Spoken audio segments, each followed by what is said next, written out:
Hi everyone, a very good evening. You've tuned into ET Now's Rise with India Primetime segment, and we are kickstarting the same with the Money Show, your one-stop destination for every money matter that you were worried about or want to know about. I'm Mubina Kapasi, and today we have our eyes out set on what the RBI, that's Shakti Kanta Das and his team have decided, and that's a pause on interest rates. Now, while it sounds pretty interesting from a macroeconomic point of view, it does have implications on your wallet as well. So we will discuss all of that right here on the show.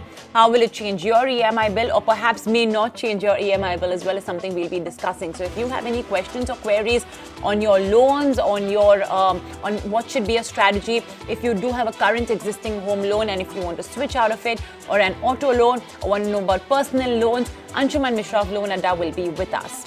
Also on the show, we will be talking about another very important segment, and that is with respect to the sovereign gold bond scheme. The next set is going to be released. So the question is, should you invest in it? Tomorrow, in fact, will be the last date for subscription. So Mubina Kapasi will be joining us for the same. As promised, we're going to be talking about what exactly is the implication of today's RBI decision on your wallet. It'll be easy to say that almost nothing, because even the RBI has not done anything. They've kept the interest rates, that's the repo rate, unchanged at 5.15%. So even the reverse repo is unchanged at 4.9%. They have flagged off that inflation could be a problem, in the second half of the fiscal. And mind you, growth as well has been slashed. The forecast for growth has been slashed significantly. So what's going to be the implication of this decision on your wallet? That's what we want to discuss with Anshuman Mishra of Loan Adda. He joins us right now on the show. Anshuman, it's always a pleasure having you with us on the Money Show. I suppose this question of what the RBI will be doing and why will it impact my wallet has all the more become very, very relevant on a day like this, thanks to the latest product being offered, and that's repo-linked loans. So first off, I would like you to sort of set the context by broadly telling us that how does an RBI's decision to either increase interest rates, cut interest rates, or hold interest rates impact an individual? Why should an individual pay attention to what the RBI's action is? See, the most important thing is that we have a certain set of EMIs which we are paying. So we can have a home loan EMI, we can have a car loan EMI, we can have a unsecured loan EMI.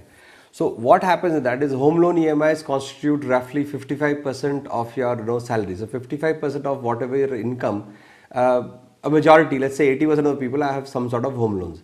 Now, earlier the conceptual thought is that whenever the loans were priced by the banks, they were not passing on the rate of interest which was reduced by RBI. So earlier what banks had was something called a benchmark adjusted rate, or a prime lending rate which the bank internally had.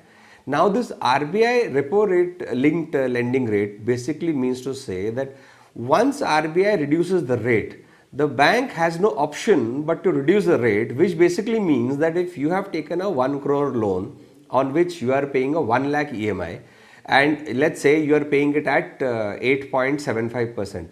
Now, if by 25 basis points the RBI linked repo rate loan is reduced, you will have a lesser outflow of EMI, which could be even as 2,000-3,000 rupees a month. But if your loan is not linked to an RBI linked repo rate loan, your EMI will remain same. So basically every penny that you spend on EMIs, which can be reduced because RBI has said so.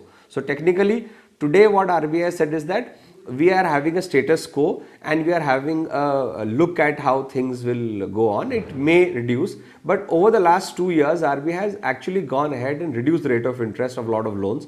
Now that has not passed on to customers. So RBI then came up with a new policy or new guideline saying that something called RBI linked repo rate loan. So please ensure, all the watchers of Daily Money Show, go to your bank and ensure you have your loan linked to an RBI repo rate linked loan rather than the bank's benchmark adjusted rate. So if you are on the bank's prime lending rate as compared to RBI, you will be at a loss because you will be paying a higher rate of interest because the bank may or may not pass the rate of interest to you. But if you are a repo linked loan, the rate of interest will automatically go down. So please be aware of that. All right. Okay, so that's, like I said, the whole repo-linked loans bit now has made the importance of RBI's decision even more important, especially from an individual perspective. Now, Anshuman, for the last few months, we've been seeing, in fact, 5 consecutive times, the RBI has cut interest rates. This time around, however, it's been a status quo. So, for individuals, should they be particularly disappointed, especially if they have loans to pay off?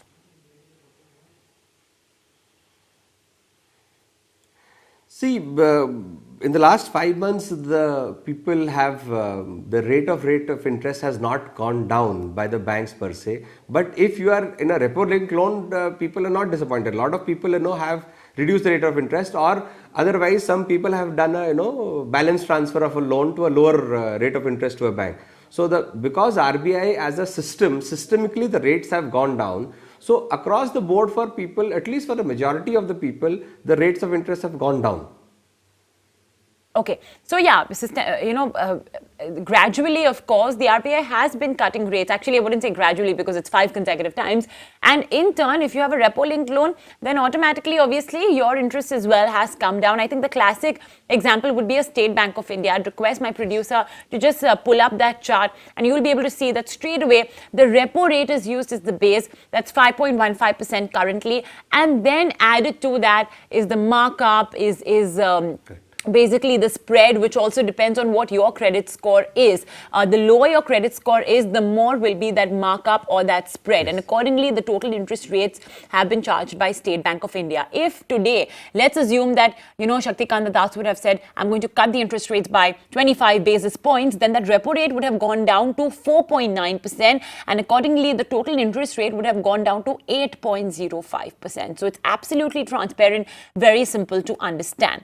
So Anshuman, tell me that in this environment of declining interest rates, would it be in an individual's interest to then opt for such repo-linked loans, or should they stick to their MCLR ones? What's the key difference, especially in terms of transmission of interest rates?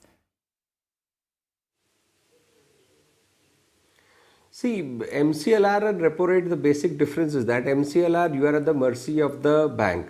Whereas RBI linked repo rate, you are getting the direct benefit of whatever RBI is, saying. So it is obvious that, you should be in the RBI linked repo rate scheme because, RBI is trying to nudge the banks in a certain way to reduce the rate because RBI has reduced, as you rightly said, 5 times it has reduced the rates.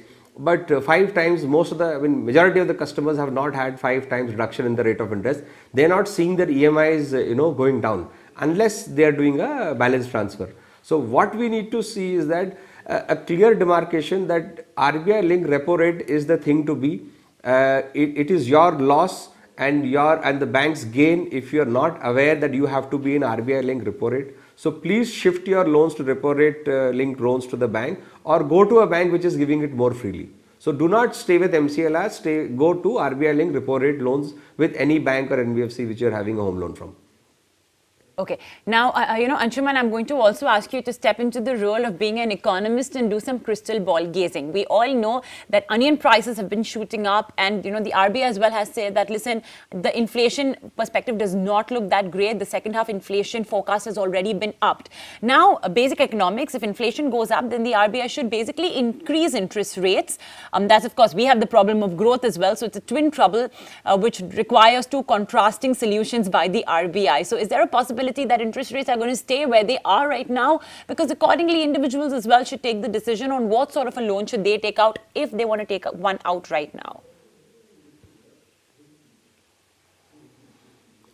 See, Mubina, what RBI has made a accommodative stand that basically gives to say that in case the things stand where they are and the inflation is steady or even goes up slightly, there is a chance that the rate of interest will remain where it is and will not go up. So as a consumer, we can always just tell all our watchers of the Daily Money Show that the expectation is that the rate of interest is not going to go up. The rate of interest will stay same even if the inflation goes up a little bit or onion prices go up a little bit here and there, because the basic problem which the government is seeing is, the expected slowing down of the economy, or we can't call it a recession, but yes, there is some metrics which are showing or some projections that the GDP forecast will go down.